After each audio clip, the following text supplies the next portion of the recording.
నమస్తే 3WR news కి స్వాగతం. నేను సుధా. బులెటిన్ల ముందుగా హెడ్లైన్స్.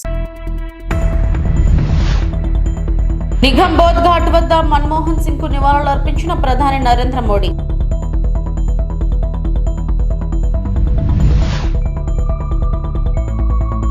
ఇది వైకాపా రాజ్యం అనుకుంటున్నారా? ధ్వజమెత్తిన పవన్ కళ్యాణ్.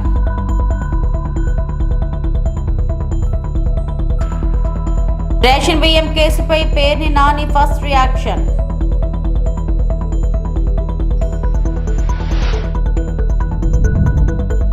పాలమూరు రంగారెడ్డి ప్రాజెక్టుపై కుట్ర.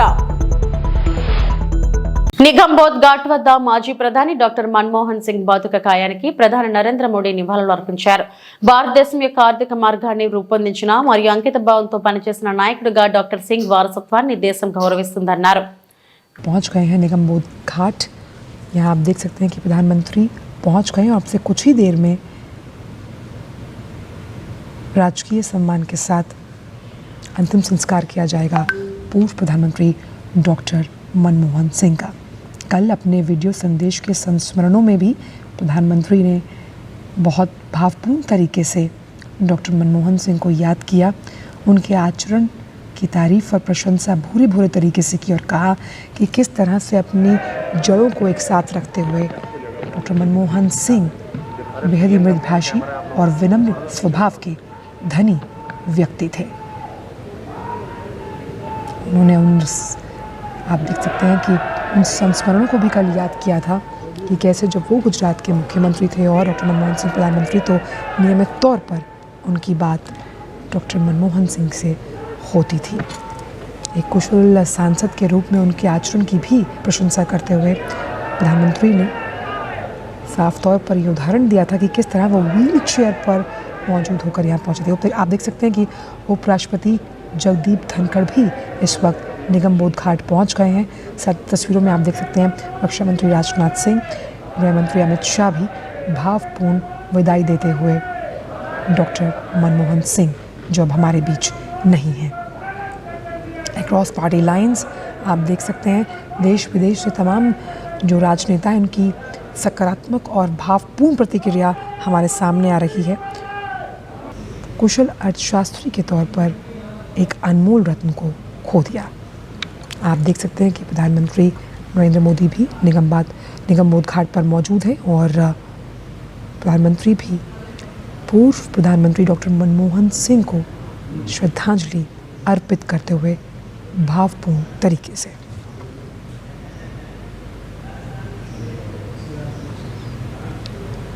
डॉक्टर मनमोहन सिंह ने 10 वर्षों तक प्रधानमंत्री के तौर पर देश की सेवा की. RBI गवर्नर का पद हो, योजना आयोग के उपाध्यक्ष का पद हो या फिर वित्त मंत्री का पद, इस कार्यभार को संभालते हुए उन्होंने अपने दायित्वों का निर्वहन सफलतापूर्वक किया है. కడప రిమ్స్ ఆసుపత్రిలో చికిత్స పొందుతున్న గాలివీడు ఎంపీడీఓ జవహర్ బాబును డిప్యూటీ సీఎం పవన్ కళ్యాణ్ పరామర్శించారు. ఆయన ఆరోగ్య పరిస్థితిని వైద్యులను అడిగి తెలుసుకున్నారు. బాధితుడికి అండగా ఉంటామని హామీ ఇచ్చారు. అనంతరం పవన్ మీడియాతో మాట్లాడారు. గాలివీడు ఎంపీడీఓ జవహర్ బాబును అమానుషంగా కొట్టారు. అధికారులపై దాడి చేయడం వైకాపాకు కొత్త కాదు. ఆధిపత్యం, అహంకారంతో అధికారులపై దాడులు చేస్తే ఎలాంటి శిక్షలు పడతాయో చూపిస్తాం. అహంకారంతో వైకాపా నేతలకు కళ్ళు నెత్తికెక్కాయి. ఇది కూటమి ప్రభుత్వం, వైకాపా రాజ్యం అనుకుంటున్నారా కాబట్టారు అంటూ డిప్యూటీ సీఎం పవన్ కళ్యాణ్ ధ్వజమెత్తారు.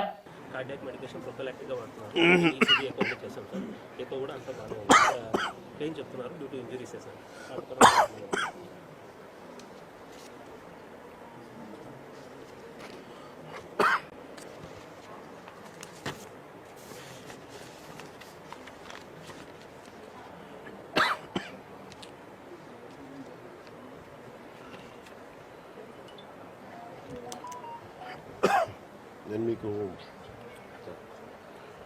భయపడగలమ్మా ఫస్ట్, ఎందుకంటే కదా మీకు ఆ ధైర్యం ఇవ్వడానికి. లేదు మేము మాట్లాడుతాం, మేము చూసుకుంటాం. ధైర్యం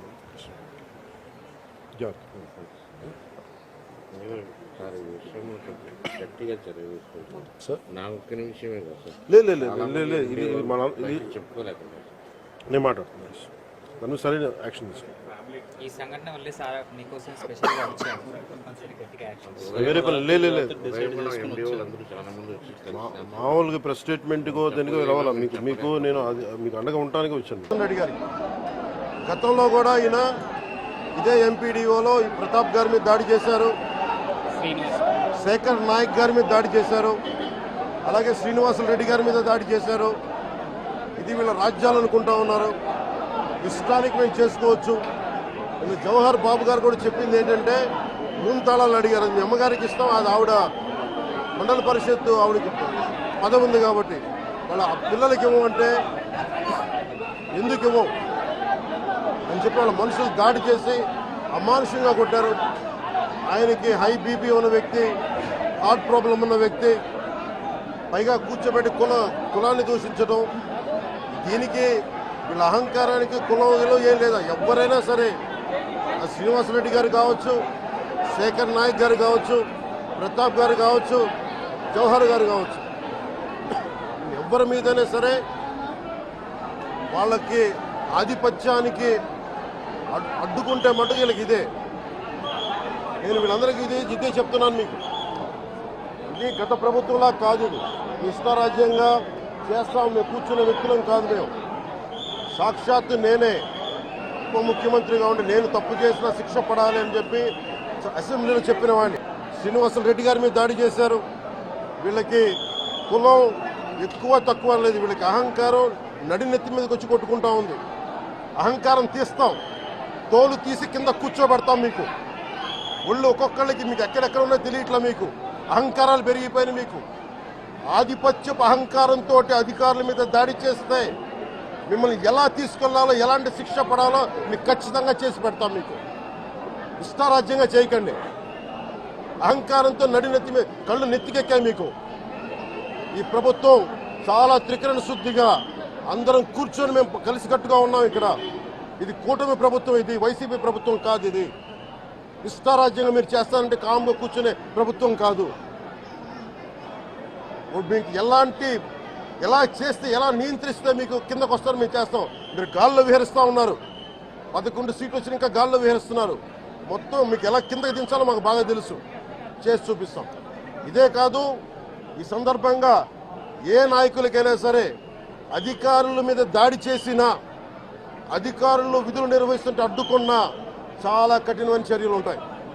పశ్చిమ గోదావరి జిల్లా తణుకు ఎమ్మెల్యే ఆర్మిల్లి రాధాకృష్ణ తెలుగుదేశం పార్టీ కార్యాలయంలో విలేకరుల సమావేశం నిర్వహించారు.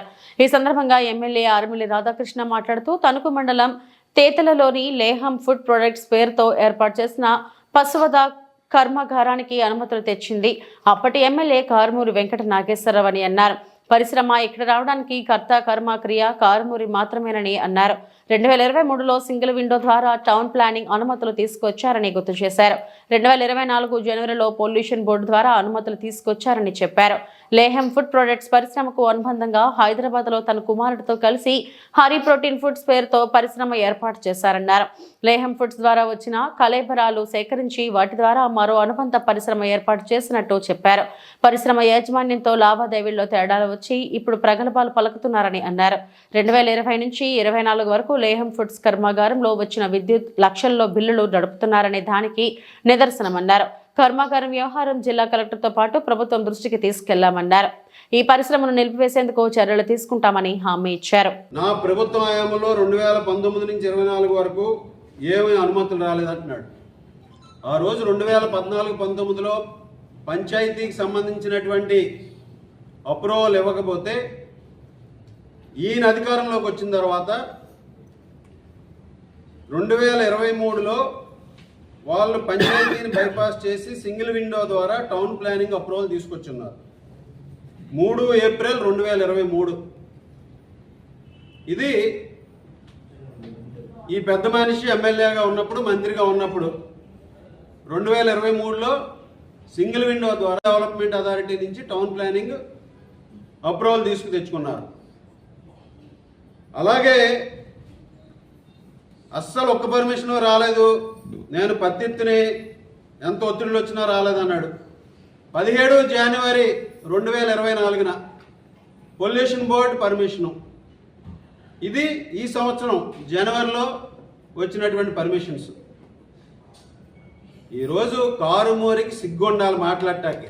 అసలు నువ్వు ఇక్కడ ఈ పరిశ్రమ రావడానికి నువ్వు కారణం. ఆ దరిద్రాన్ని తెచ్చిపెట్టింది ఇక్కడ నువ్వు.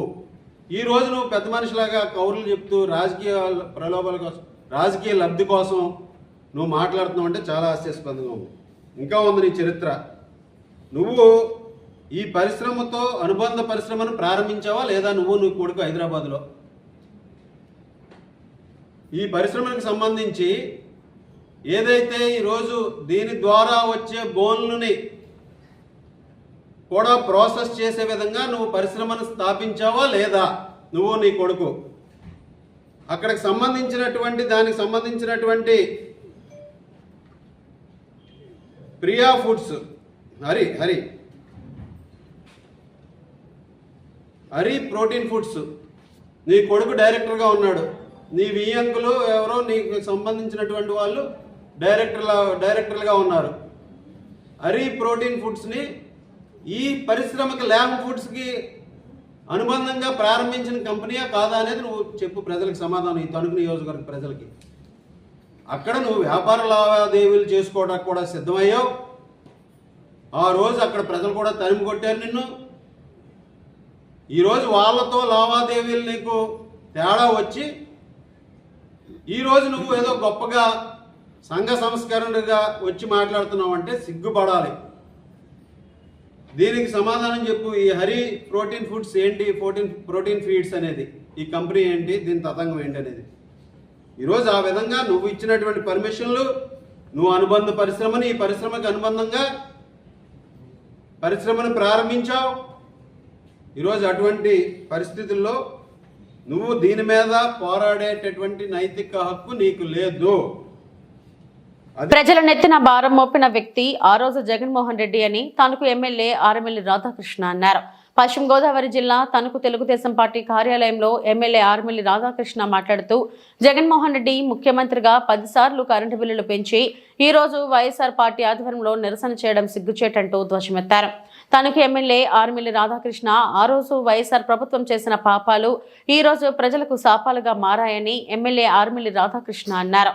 Solar power, wind power, PPL ను రద్దు చేసుకుని 10,000 మెగావాట్లు విద్యుత్ లేకుండా చేసిన వ్యక్తి జగన్మోహన్ రెడ్డి అని ఎమ్మెల్యే ఆర్ఎమ్మెల్యే అన్నారు. కూటమి ప్రభుత్వం బిల్లులు పెంచిందో తగ్గించిందో బిల్లులు చూస్తే తెలుస్తుందన్నారు. విద్యుత్ బిల్లులు పెంచారంటూ వైఎస్ఆర్ పార్టీ తప్పుడు ప్రచారం చేస్తుందన్నారు. వైఎస్ఆర్ పార్టీ నాయకులు ప్రజలను తప్పుదారి పట్టించే ప్రభుత్వం చేస్తున్నారన్నారు. కరెంటు వ్యవస్థను పూర్తిగా, విద్యుత్ వ్యవస్థను పూర్తిగా నాశనం చేసినటువంటి వ్యక్తి జగన్మోహన్ రెడ్డి.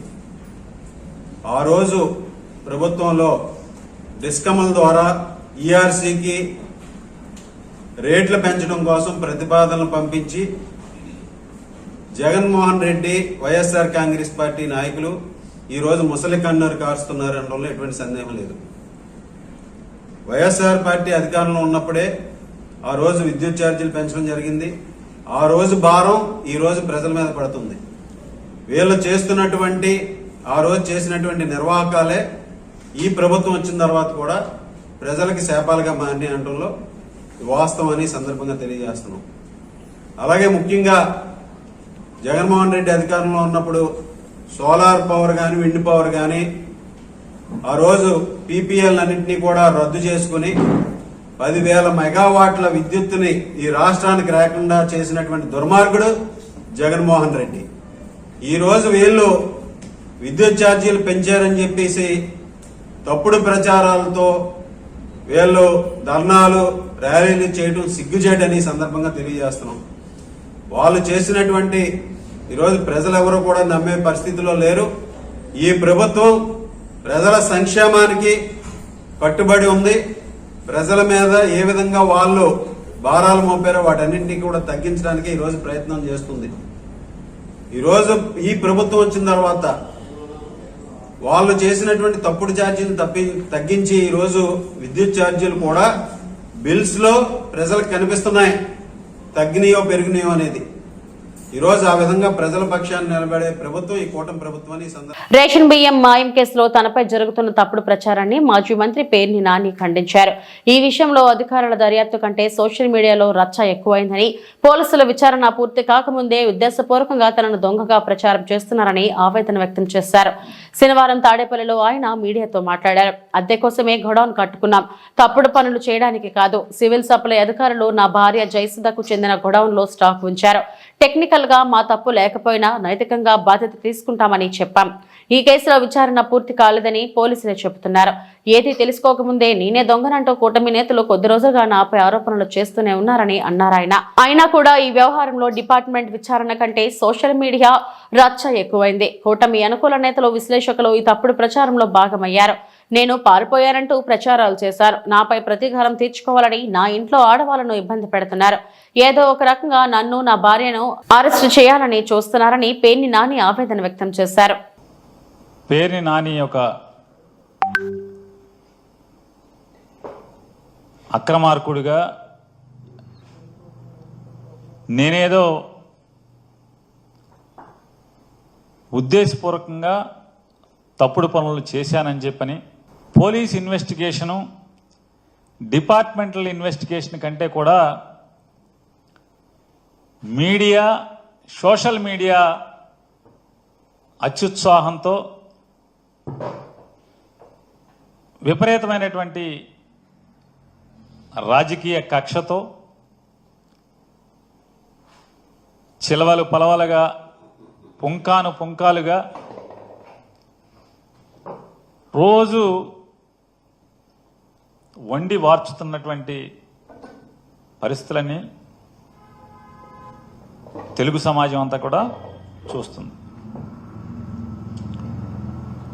వాస్తవంగా దాంట్లో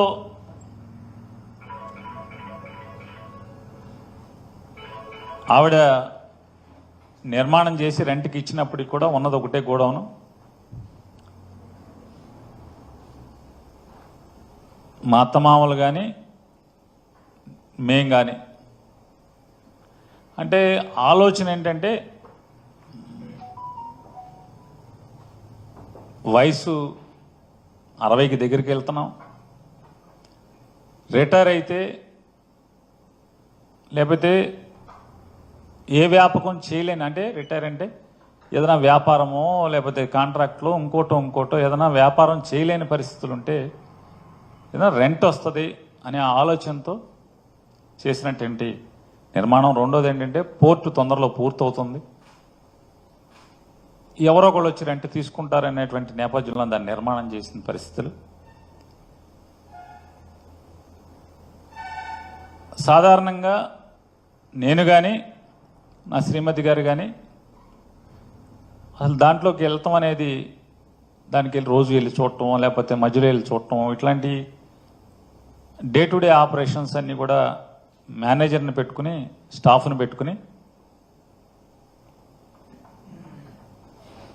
ఆపరేషన్స్ జరుగుతున్నాయి. 25 నవంబర్ 2024 తారీఖున 25వ తారీఖు నవంబర్ 2024న ఆ గోడౌన్స్ కేర్ టేకర్గా ఉన్నటువంటి, అంటే అక్కడ ఆపరేషన్స్ చూస్తున్నటువంటి మేనేజరు వచ్చి షార్టేజ్ కనపడుతుందండి, ఏంటో మాకు అర్థం కాలేదు, రికార్డ్స్ అన్ని చూసుకున్నాం, చూసుకుంటే లారీ కాట ఏదో తేడా కనపడుతుందండి, వేరియేషన్ ఉంది అని చెప్పని చెప్తే మేము కూడా ఆందోళన చెందిన మాట వాస్తవం. అంటే మా శ్రీమతి గారు ఆందోళన చెంది వెంటనే ఆవిడ 26వ తారీఖున ఇందులో మాకేం పాపం పుణ్యం తెలియదు, అయినప్పటికీ కూడా పాలమూరు రంగారెడ్డి ఎత్తిపోతల పథకంపై రాష్ట్ర ప్రభుత్వం అఖిలపక్షాన్ని ఢిల్లీ తీసుకెళ్లాలని మాజీ మంత్రి బీఆర్ఎస్ నేత శ్రీనివాస్ గౌడ్ డిమాండ్ చేశారు.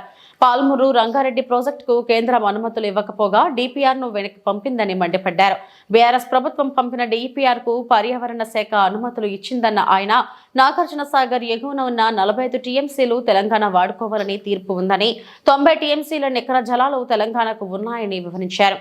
పాలమూరు రంగారెడ్డి ప్రాజెక్టుకు అనుమతులు ఇవ్వాలని ప్రధాని మోడీ, సీఎం రేవంత్ రెడ్డి అడగాలని, ప్రాజెక్టు ఎప్పుడు పూర్తి అవుతుందో చెప్పాలని డిమాండ్ చేశారు. ప్రాజెక్టు కోసం రైతు సంఘాలతో కలిసి ఆందోళనలు చేస్తామన్న శ్రీనివాస్ గౌడ్ త్వరలోని ఉమ్మడి జిల్లా బీఆర్ఎస్ నేతలతో కలిసి కార్యాచరణ చేపడతామని తెలిపారు.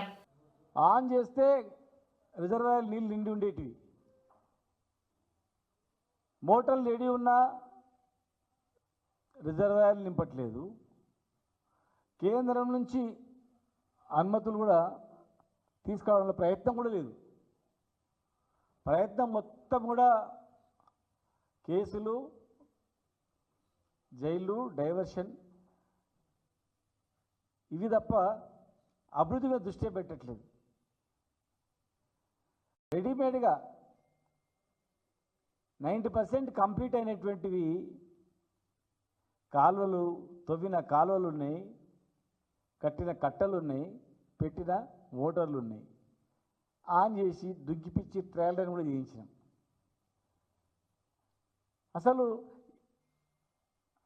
ఏమీ జరుగుతుంది, కేంద్రం నుంచి ఎందుకు అనుమతులు వస్తలేవని కూడా దృష్టి పెట్టట్లేదా, కావాలని చేస్తుందా? పక్కన ప్రభుత్వమేమో వాళ్ళ ప్రయోజనాలు దెబ్బతినకుండా ఎక్స్ట్రా తెలంగాణ మీద కంప్లైంట్ చేస్తూ ఉంది. కంప్లైంట్ చేసి కృష్ణా ట్రిబ్యునల్లో కంప్లైంట్ చేసి మితండ వాదనలతో ఇవాళ ఫైల్ డిపిఆర్లు అన్నీ వాపసు వచ్చినాయి. మహబూబ్నగర్ ప్రజలారా, తెలంగాణ ప్రజలారా, ఒక్కసారి మీరు ఆలోచన చేయండి. ఇప్పటి వరకు కేంద్రానికి పంపినటువంటివి మూడు అనుమతులు కూడా వాపసు వచ్చినాయి. కాళేశ్వరం రిజర్వాయర్ ద్వారా, కాళేశ్వరం లిఫ్ట్ ఇరిగేషన్ ద్వారా అదనపు 1 TMC డైలీ మనం తీసుకోవడానికి 3rd TMCకి పర్మిషన్ ఇస్తే, పర్మిషన్ కోరితే అది వాపసు వచ్చింది. వార్దా ప్రాజెక్టు తుమ్మిడిహెట్టి దగ్గర అనేక అడ్డంకులు ఉంటే దాన్ని వార్దా ప్రాజెక్టు దగ్గర ఇంకొక డిపిఆర్ పంపితే అది వాపసు వచ్చింది. ఇలా వలసల జిల్లా మాది, పేద జిల్లా మాది. మా జిల్లా పేరు చూపించుకొని, మా జిల్లా పేరు చెప్పి ప్రపంచ బ్యాంకుతో అప్పు తెచ్చుకొని యునైటెడ్ ఆంధ్రప్రదేశ్లో తెలంగాణని ఎండబెట్టిండ్రు, ఆంధ్రాని పండబెట్టిండ్రు. పంటలు పండినాయి అక్కడ. ఇక్కడ నీళ్ళు అక్కడ పోయినాయి, అక్కడ పంటలు పండినాయి, ఇక్కడ తాగడానికి నీళ్ళు కష్టమైంది. 14 లక్షల మంది వలసపోయినటువంటి జిల్లా. ఇలా తెలంగాణ రాకముందు ఎన్ని పంటలు పండినాయి, ఎన్ని ఎకరాలు పండినాయి, తెలంగాణ వచ్చిన తర్వాత ఎన్ని ఎకరాలు పండినాయి చూడండి, లెక్కలు చూడండి. పెండింగ్ ప్రాజెక్టు, రన్నింగ్ ప్రాజెక్టు చేసినాం. ఇలా మేము చేసిన ప్రాజెక్టులు కొంత పెండింగ్ ఉంది. తిరుపతిలో విచ్చలవిడిగా తిరిగే బైకులపై పోలీసులు ప్రత్యేక నిఘా పెట్టారు. ఈ క్రమంలో ఎక్కువ సౌండ్ చేసే బైకులను గుర్తించారు. ఆయా వాహనాల సైలెన్సర్లను పోలీసులు స్వాధీనం చేసుకున్నారు. వాటిని ఇవాళ ఉదయం తిరుపతిలోని ట్రాఫిక్ పోలీస్ స్టేషన్ వద్ద ఎస్పీ సుబ్బారాయుడు ఆధ్వర్యంలో రోడ్డు రోలర్తో తొక్కించి ధ్వంసం చేశారు. నగరవాసులకు ఇబ్బంది కలిగించేలా సైలెన్సర్లు వాడితే చర్యలు తప్పవని జిల్లా ఎస్పీ సుబ్బారాయుడు హెచ్చరించారు.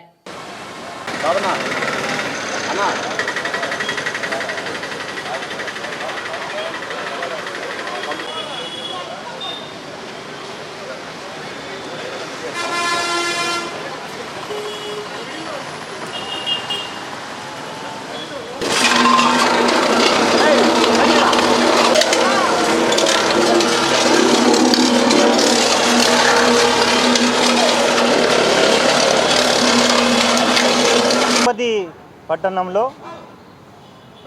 గత కొంతకాలంగా ఎంవీ యాక్ట్ని అతిక్రమించి శబ్ద కాలుష్యాన్ని కలిగిస్తూ ఎక్స్ట్రా ఫిట్టింగ్స్ని